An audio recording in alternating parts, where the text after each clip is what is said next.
Assalamualaikum warahmatullahi wabarakatuh. Ketemu dengan saya menjadi salah satu tim di mata kuliah anti korupsi bersama Bu Rini. Di pertemuan kali ini kita akan bahas tentang konsep pemberantasan korupsi dan bentuk atau upaya dari pemberantasan korupsi.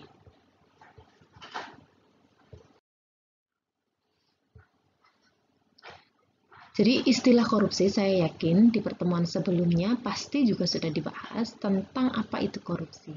Jadi istilah korupsi yang telah diterima dalam perbendaharaan kata bahasa Indonesia adalah kejahatan. Jelas, kejahatan, kebusukan, dapat disuap, tidak bermoral, kebejatan atau ketidakjujuran. Itu yang didefinisikan dari korupsi. Atau ada juga yang mendefinisikan seperti Purwodirminta itu menyebutkan bahwa korupsi itu perbuatan yang buruk seperti penggelapan uang, penerimaan uang sogok, dan sebagainya.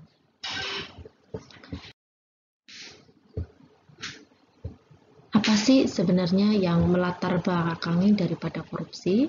Jadi kalau kita tahu ya, korupsi di Indonesia itu sangat mengkhawatirkan dan dampaknya jelas diketahui sama kita bersama bahwa selain dampak pada ekonomi juga dampak kepada kerugian negara. Di samping itu juga yang berdampak secara langsung otomatis adalah masyarakat.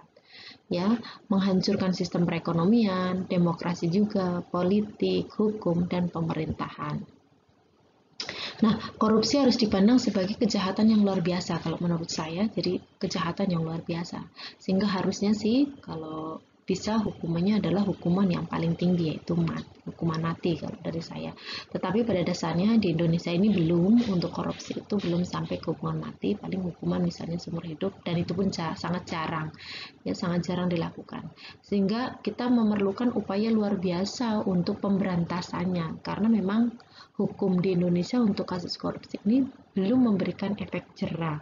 Seandainya pun ini nanti di media sosial beberapa lama nanti akan ketilip dengan berita-berita lain. Habis itu berita itu menghilang, tidak tahu hasil akhirnya itu hukumannya seperti apa. Bahkan ada banyak beberapa kasus politik yang kita ketahui dengan kasus korupsi itu bebas ya. Misalnya dengan hukuman tahanan rumah atau wajib lapor saja. Padahal seharusnya hukumannya ini benar-benar berat karena dia merusak, menghancurkan sistem perekonomian, demokrasi, politik, hukum, dan pemerintahan, serta sangat merugikan bagi masyarakat juga. Kemudian sini, adakah korupsi di lingkungan mahasiswa gitu ya? Dan peran apa yang bisa dilakukan mahasiswa saat ini? Anda tahu lah, ada nggak korupsi yang bisa dilakukan mahasiswa? Ada dong jelas ya. Ada beberapa kasus yang pernah didapati dari mahasiswa itu ada beberapa kasus ya. Ini tidak semuanya. Saya yakin mahasiswanya baik-baik. Jadi ada kasus ketika mahasiswa sudah diberikan uang SPP, kemudian ternyata uang SPP itu tidak dibayarkan. Atau ketika ada kegiatan praktik, kemudian misalnya bayarannya 800, mintanya adalah 1 juta. Nah, itu adalah salah satu beberapa jenis korupsi. Atau yang paling mudah, mungkin korupsi yang paling mudah adalah misalnya jam pembelajarnya misalnya harusnya masuk jam 7.50, itu ternyata nanti tidak masuk jam 7.50 walaupun kecil seperti contoh kecil, tapi pada dasarnya ini sebenarnya masuk ke dalam korupsi waktu ya. Walaupun itu memang disepakati bersama ya kalau asalkan memang diketahui bersama oleh kedua belah pihak. Akan tetapi tetap saja itu adalah salah satu jenis korupsi ya. Ya, kecuali kan memang kalau keterlambatan itu kan bisa jadi ada mungkin motornya bocor atau mungkin ada hal-hal yang menghambat sehingga datang tidak tepat waktu gitu. Kemudian apa saja peran dilakukan oleh mahasiswa gitu ya. Ya, ini yang tadi saya sampaikan bahwa banyak korupsi dari mahasiswa. Ternyata bukan hanya sekedar yang korupsinya uang ya, ternyata bisa saja kalau yang diaktif kemahasiswaan, saya rasa mereka tahu, mereka kalau yang di BEM itu kan pasti ada kegiatan namanya, ada kegiatan misalnya tentang ospek atau kegiatan-kegiatan proseni gitu-gitu ya, dimana mereka itu harus membuat proposal juga dan di akhirnya nanti akan membuat laporan pertanggungjawaban termasuk laporan pertanggungjawaban dana. Nah di situ juga hati-hati, bisa saja LPJ-nya adalah fiktif atau menyontek ternyata juga bentuk salah satu bentuk ya, bentuk daripada korupsi dari versi mahasiswa ya. korupsi dari versi mahasiswa. Kenapa menyontek masuk ke dalam korupsi? Karena memang membuat kerugian. Apa kerugiannya? Anak-anak yang mungkin belajar atau teman-teman yang belajar secara maksimal ternyata hasilnya dikalahkan oleh orang-orang yang menyontek. Kemudian plagiat atau copy paste. Nah, Anda ini yang mengerjakan tugas senangnya plagiat, ngambil dari Google kemudian di copy paste kemudian dilaporkan ke dosen sebagai tugas Anda, ini juga salah satu bentuk dari korupsi versi mahasiswa. Kemudian ada titip absen. Hati-hati nih kalau kalian misalnya nggak berangkat tetapi nitip absen biar dipresensikan. Hati-hati, ini juga termasuk salah satu jenis daripada korupsi versi mahasiswa. Kemudian yang keempat ada gratifikasi ke dosen. Wah, ini hati-hati juga ternyata ada gratifikasi ke dosen. Misalnya biar nilainya bagus terus kemudian Anda memberikan hadiah atau mungkin uang bentuknya atau mungkin dalam bentuk barang. Nah, dengan mengharapkan sesuatu, artinya ini gratifikasi ke dosen, hati-hati. Ini juga jenis daripada korupsi. Kemudian yang tadi saya sampaikan, ada LPJA fiktif, ya, yang tadi tidak dilakukan kegiatannya, terus kemudian dilaporkan. Ini mungkin berlaku bagi mahasiswa-mahasiswa yang memegang jabatan di kampusnya. Kemudian ada kwitansi dan cap palsu di kegiatan. Misalnya ada kegiatan tadi ternyata tidak mengeluarkan uang, kemudian dibuat kwitansi dan cap palsu kegiatannya.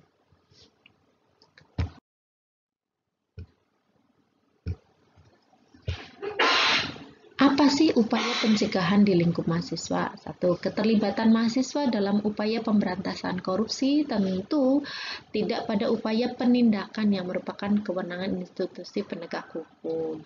Peran aktif mahasiswa diharapkan lebih difokuskan kepada upaya pencegahan korupsi dengan ikut membangun budaya anti korupsi di masyarakat. Dengan apa tadi? Tidak mencontek, kemudian tidak membuat LPJ fiktif, mungkin dengan tidak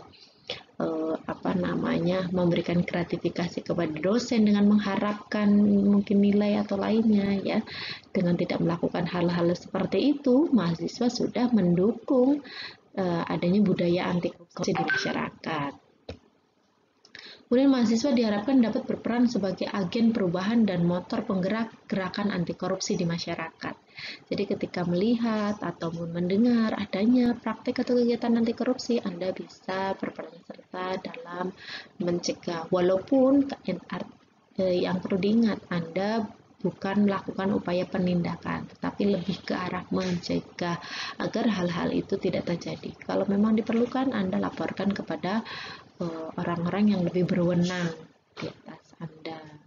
Kemudian untuk dapat berperan aktif, mahasiswa perlu dibekali dengan pengetahuan yang cukup tentang seluk-beluk korupsi dan pemberantasannya. Nanti di pertemuan yang akan datang kita akan ketemu dengan kenalan dengan yang namanya KPK.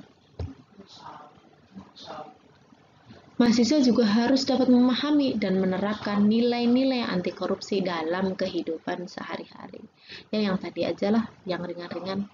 Dan juga kalau bisa misalnya hal-hal yang bisa dipraktikkan di setiap hari, kita tidak berkorupsi sholat, ya.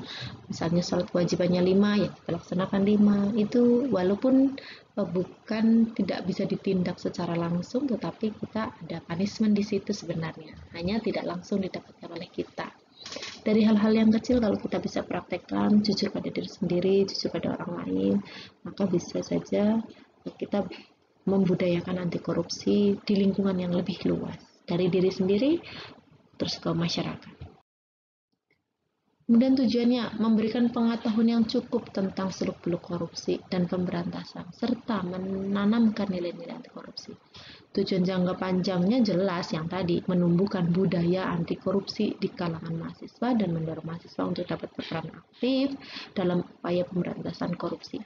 Jelas ya, yang namanya pendidikan anti korupsi ya memang tujuannya pasti untuk selain memberikan pengetahuan yang cukup tentang seluk-beluk apa itu korupsi dan pemberantasannya, ya jelas menanamkan nilai-nilai dari anti korupsi itu sendiri. Kalau jangka panjangnya ya jelas menumbuhkan budaya.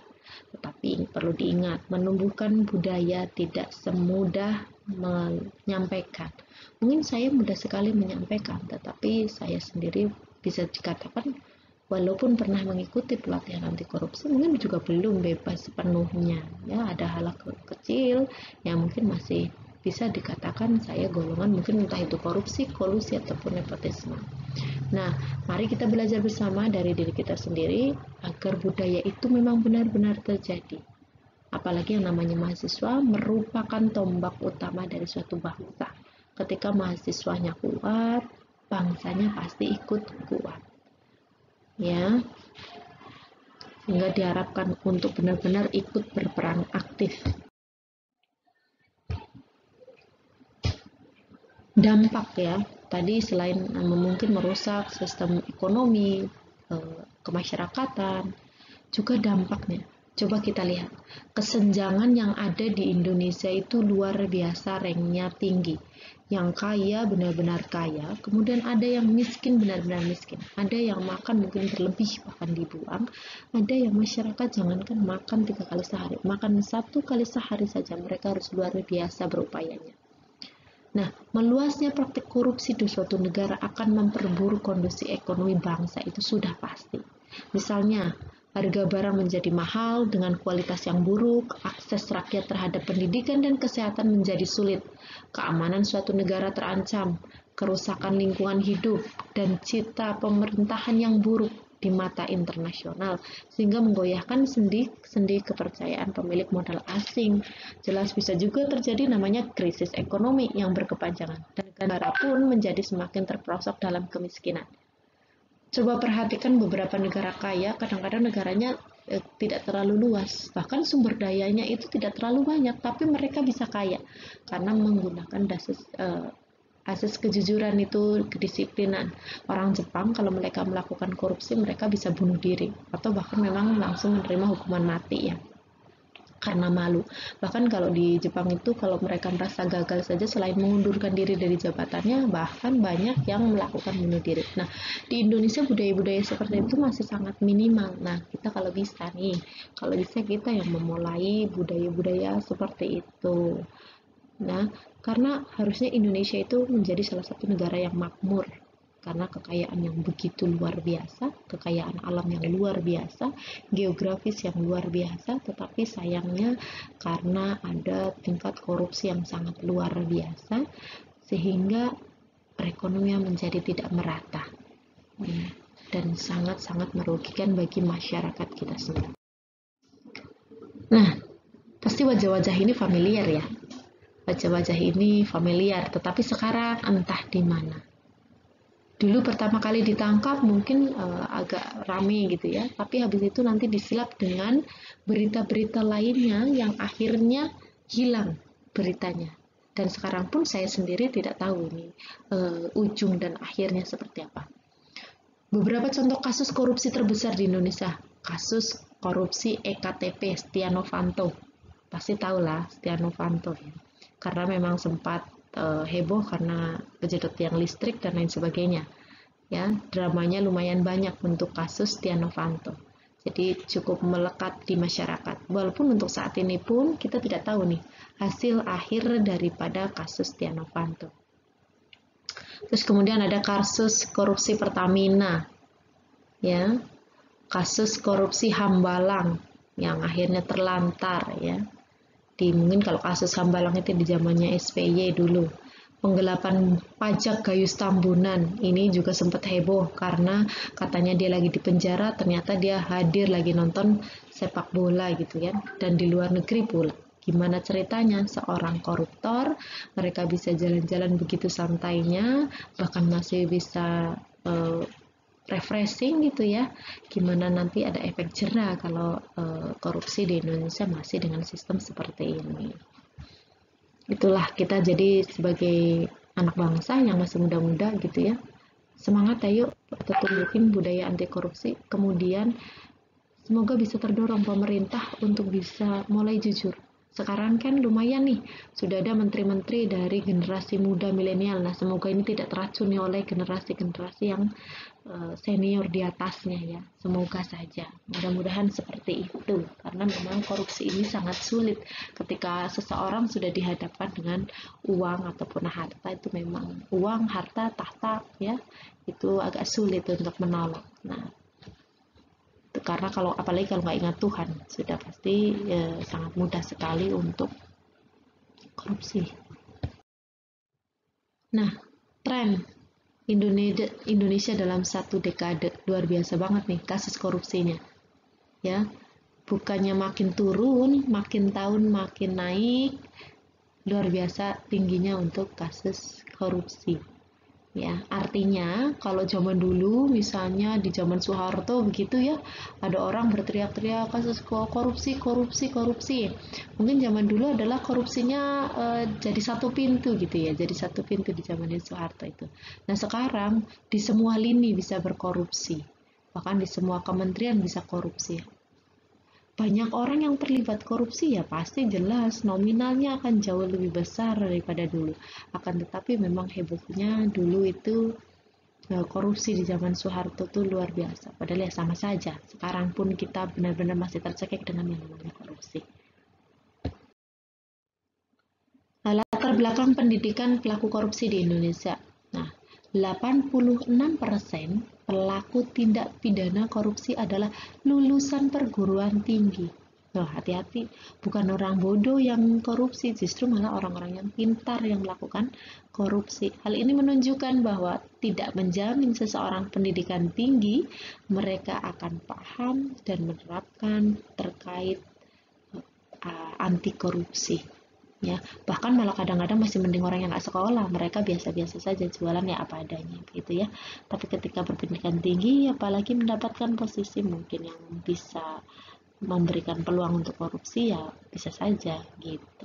Nah, karena saya yakin sih kalian mahasiswa, insya Allah mahasiswa yang luar biasa, baik-baik, insya Allah saleh dan saleha, sehingga berpikir ulang ketika nanti menjadi mahasiswa atau menjabat di suatu tempat itu tidak membudayakan yang namanya korupsi atau benar-benar menjauhi yang namanya korupsi. Sebisa mungkin selalu ingat kalau korupsi itu merugikan, selain kita harus dipertanggungjawabkan di dunia dan di akhirat. Itu ya. Hambatan pemberantasan korupsi. Apa saja sih yang menghambat kita pemberantasan korupsi? Banyak sekali hambatan dalam pemberantasan korupsi, terlebih bila korupsi sudah secara sistemik mengakar dalam segala aspek kehidupan masyarakat di sebuah negara. Beragam cara dicoba, namun praktik korupsi tetap subur dan berkembang biak ya. Dari segi kuantitasnya, dari segi maupun kualitasnya, keren ya. Kalau kita kuantitas kualitas suatu produk mungkin luar biasa, ini kuantitas dan kualitas korupsi ini naik.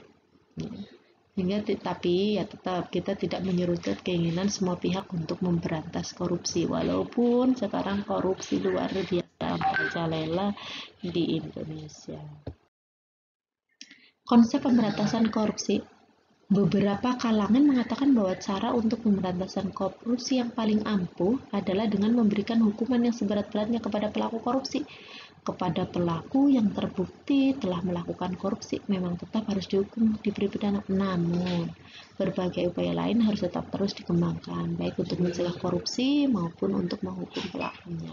Kalau saya sih lebih pada titik pencegahan, kalau bisa dicegah kenapa harus lanjut ke dalam pidana. Tapi pun kalau seandainya sampai ke dalam taraf pidana, harapannya pidananya adalah pidana yang memang membuat jera, sehingga memang dia berpikir ulang, atau orang yang melihat hukuman itu tuh akan berpikir ulang ketika akan melakukan korupsi, apalagi korupsi di negara ya, dimana uangnya itu adalah uang rakyat, seluruh rakyat Indonesia. Nah, pemberantasan korupsi tidak ada jawaban yang tunggal dan sederhana untuk menjawab ngapain sih korupsi timbul dan berkembang demikian masif di suatu negara. Ada yang menyatakan bahwa korupsi ibarat penyakit kanker ganas yang sifatnya tidak hanya kronis tapi juga akut. Jadi ada yang tadinya memang benar-benar baik tapi tiba-tiba terkena akut gitu langsung jedet korupsi, bisa saja. Ada yang korupsinya kronis itu memang pelan sedikit semakin banyak ya, itu kronis. Ya tidak hanya tapi juga akut ya, itu menggerogoti perekonomian sebuah negara secara perlahan namun pasti. Penyakit ini menempel pada semua aspek bidang kehidupan masyarakat sehingga sangat sulit diberantas. Misalnya contoh paling gampang apa? ketika pemilu itu korupsi luar biasa ya, dan kadang juga rakyat memberikan kesempatan itu, misalnya untuk memilih satu pemimpin dengan diberikan iming-iming, misalnya uang lah. Sekarang di desa-desa juga banyak terjadi, misalnya pemilihan kepala desa, mereka ada yang per kepala dikasih 100, ada yang per 50. Ini kan pada dasarnya adalah salah satu jenis korupsi, dimana masyarakatnya juga sekarang menerima itu gitu. Sehingga budaya korupsi memang benar-benar menjadi PR kita bersama. Mudah diucapkan, mudah diajarkan, mudah dilisankan, tapi sangat sulit dilakukan. Ya. Upaya pemberantasan korupsi, penanggulangannya dapat dibagi menjadi dua, jalur penal dan jalur non-penal. Kalau jalur penal itu pemberantasan atau penumpasan kejahatan yang terjadi. Kalau jalur non-penal diselesaikan di luar hukum pidana dengan sarana non-penal atau disebut sebagai pencegahan. Jalur penal itu hukum pidana, kalau jalur non-penal itu lebih ke arah pencegahannya. Upaya pemberantasan korupsi, ada penindakan, ada perbaikan sistem, ada edukasi dan kampanye. Saya rasa edukasi dan kampanye begitu banyak dan luar biasa. Salah satu bentuk edukasi ini adalah mata kuliah anti korupsi yang ada di prodi anestesiologi ini adalah salah satu bentuk edukasi dan kampanye terkait agar tidak mau korupsi. Bahkan ada tempelan-tempelan kalau di rumah sakit atau di mana-mana gitu, budaya anti korupsi atau dilarang korupsi atau tidak korupsi ya. Kemudian ada penindakan, itu penindakan takut korupsi, perbaikan sistem, mempersempit celah korupsi, kemudian edukasi tidak mengkorupsi. Jadi penindakan ini biar mereka itu takut, tapi kelihatannya sih memang ada yang takut-takut kucing ya, jadi tetap melakukan tetapi mereka sebenarnya takut. Giliran nanti ditangkap ya ada sela-sela yang memang mereka bisa gunakan untuk bebas dari lilitan hukum. Menurut saya sih karena sistem tadi, makanya perlu adanya perbaikan sistem, benar-benar mempersempit celah korupsi. Sekarang alhamdulillah bantuan bansos ada sedikit di pemerintahan ini yang cukup saya kagumi atau mungkin saya apresiasi lah sedikit, adalah bantuan sosial yang berupa bentuk PKH. Dulu itu bentuknya PKH itu ada yang bentuk barang, jadi beras segala macam ya. Nah, tetapi untuk saat ini karena ternyata dengan bentuknya non tunai, bentuknya barang, itu tingkat korupsinya jauh lebih tinggi daripada yang tunai, sehingga sekarang tunai dan kemudian difasilitasi oleh beberapa bank, dan sekarang para peserta PKH itu punya ATM, sehingga bantuan yang diberikan oleh negara itu bisa langsung masuk ke ATM dengan nama mereka masing-masing. Dan ternyata ini pun ada tetap masih celah korupsi. Kebetulan punya tim yang ada di PKH ya. Ada Korwil dan Korkap yang saya kenal, sehingga saya sedikit tahu. Jadi ternyata ketika korupsi itu bisa dilakukan juga walaupun sudah masuk ATM masing-masing saat pengambilan, ya, saat pengambilan dengan meminta potongan honorarium, atau ketika di sistem di kakaknya sudah keluar tapi masih masuk gitu ya, ada beberapa itu. Tetapi alhamdulillah dari tahun ke tahun selalu ada perbaikannya sistem, sehingga sekarang untuk tahun 2019-2021 ini sistemnya jauh lebih ketat daripada yang dulu-dulu. Artinya sudah ada perbaikan ke situ. Di samping itu juga memang edukasi dan kampanyenya luar biasa ya, karena memang bantuan sosial ini di Indonesia benar-benar lagi banyak banget. Dan kemarin pun ternyata ada seorang menteri, kalau diketahui mereka korupsi dana bansos, dan itu adalah langsung menterinya yang korupsi dana bansos. Sangat memalukannya ketika yang di bawah para pendamping, para korkap, para korwil yang di PKH itu bekerja secara jujur, ternyata malah menterinya yang ditangkap karena kasus korupsi. Nah, menurut saya ini sangat luar biasa menyedihkan. Kemudian adapun strategi ataupun upaya pemberantasan korupsi, yaitu salah satunya dengan adanya pembentukan lembaga-lembaga anti korupsi. Ya, lembaga ombudsman salah satu peran dari lembaga ini adalah mengembangkan kepedulian serta pengetahuan masyarakat mengenai hak mereka untuk mendapatkan perlakuan yang baik, jujur, dan efisien dari pegawai pemerintah. Nah, ada beberapa juga di negara lain itu tentang lembaga anti korupsi. Hong Kong ada di namanya Hong Kong Independent Commission Against Corruption atau ACEC. Terus kemudian di Malaysia ada Malaysia The Anti-Corruption Agency, ACA. Indonesia Komisi Pemberantasan Korupsi, atau kita bisa bilang KPK gitu ya.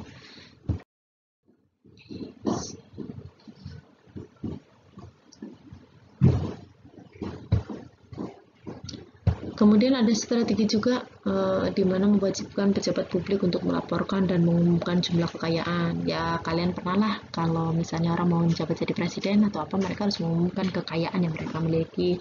Kemudian sistem yang transparan dan akuntabel dalam hal perekrutan pegawai negeri, walaupun ya sekarang lumayan sih karena menggunakan sistem teknologi juga, ada bantuan teknologi, nggak seperti dulu ya, walaupun ada beberapa juga masih pegawai negeri ini juga masih rawan dengan korupsi.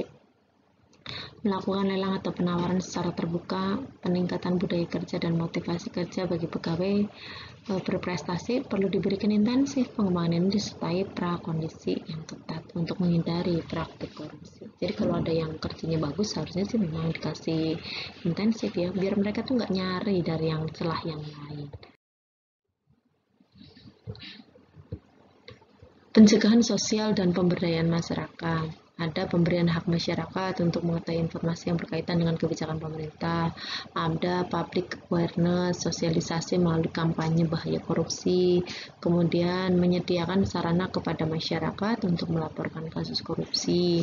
Jadi sekarang kan alhamdulillah udah ada KPK. KPK juga ada sarana yang kita masyarakat laporkan, walaupun ya kita harus tahu tindakannya tidak secepat itu ketika kita lapor kemudian langsung ditangani. Perlindungan saksi dan korban atas tuntutan balik karena dianggap melakukan fitnah dan pencemaran nama baik. Ini harus hati-hati, yang laporin kasus korupsi malah kemudian dia yang dipenjara karena ada kasus pencemaran nama baik. Pers yang bebas adalah salah satu pilar dari demokrasi. Semakin banyak informasi yang diterima oleh masyarakat, semakin paham mereka akan budaya korupsi. Akan tetapi sekarang ini pers biasa, kadang-kadang beritanya berita-berita yang tidak penting. Hal-hal yang seperti itu malah kadang-kadang korupsi itu ditutup dengan berita-berita lain yang tidak penting. Masih di pencegahan sosial dan pemberdayaan masyarakat, bisa juga lembaga swadaya masyarakat LSM baik tingkat lokal atau internasional juga ikut berperan aktif. Yang ke-9, mengoperasikan perangkat elektronik, surveillance, perangkat untuk mengetahui dan mengumpulkan data dengan menggunakan peralatan elektronik yang dipasang pada tempat-tempat tertentu, misalnya CCTV, HP, email gitu ya.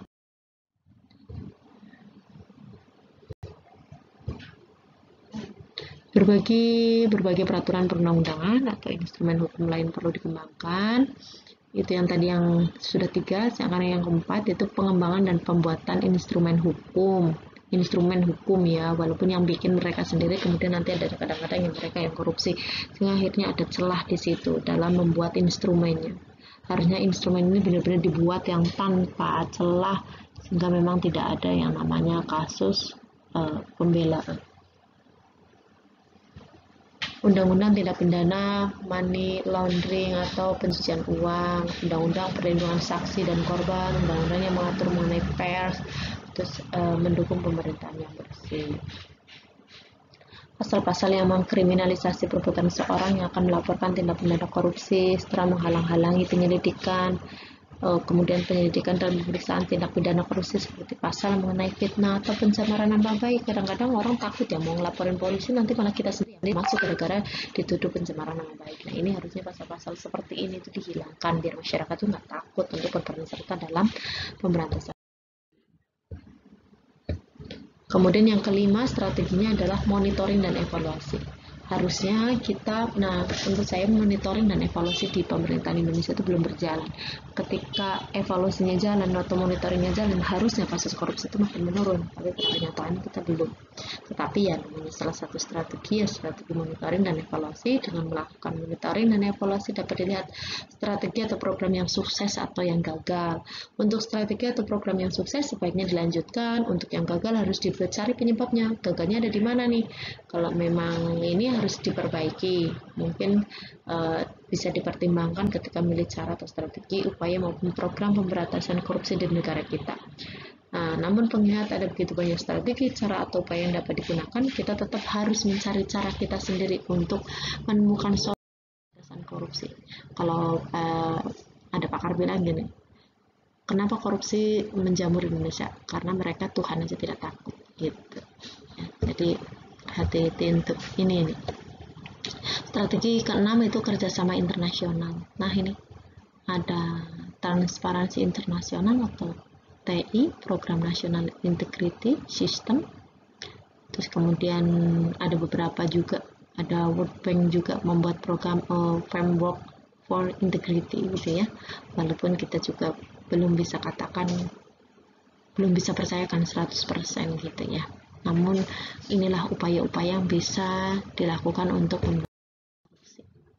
Terima kasih, mungkin itu saja yang bisa saya sampaikan. Kurang lebihnya saya mohon maaf. Wabillahi taufiq wal hidayah. Wassalamualaikum warahmatullahi wabarakatuh.